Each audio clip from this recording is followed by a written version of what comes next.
Fascist Sheikh Hasina সরকারের আমলে পাচার হওয়া অর্থ চিহ্নিত করা গেলেও তা ফেরত আনা সহজ নয় বলে জানিয়েছেন অর্থ উপদেষ্টা সালেউদ্দিন আহমেদ।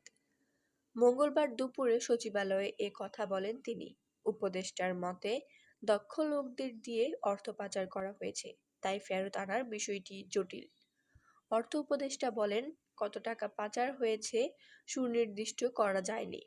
পরবর্তী সরকার এ বিষয়ে যদি তৎপর হয় তাহলে অর্থ ফেরত আনা সম্ভব। এ সময় তিনি অন্তর্বর্তী সরকারের সময়ে যেসব কাজ করা হয়েছে সেটি পরবর্তী সরকার যেন চালিয়ে নিয়ে যায় সেই পরামর্শ দেন। তিনি বলেন, মন্ত্রিপরিষদ বিভাগে তিনি তার সম্পদের হিসাব দিয়ে দিয়েছেন। পরবর্তী সরকারের সময় মামলা বা আইনি জটিলতার সম্মুখীন হবেন না বলেও আশা প্রকাশ করেন তিনি। এ সময় তিনি নিজের কর্মকাল মূল্যায়ন করতে গিয়ে বলেন, উপদেষ্টা হিসেবে নিজেকে ১০০-তে ৭০ নম্বর দেব। অনেক কাজ করার ছিল, কিন্তু সব করতে পারিনি।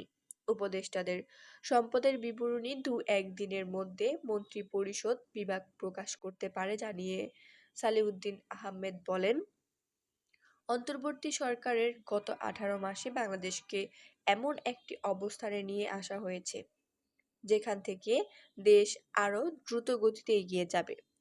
আগামীতে নির্বাচিত সরকার চাইলে বর্তমান উপদেষ্টা পরিষদের অনিয়ম ও দুর্নীতি নিয়ে শ্বেতপত্র প্রকাশ করতে পারবে বলেও জানান তিনি।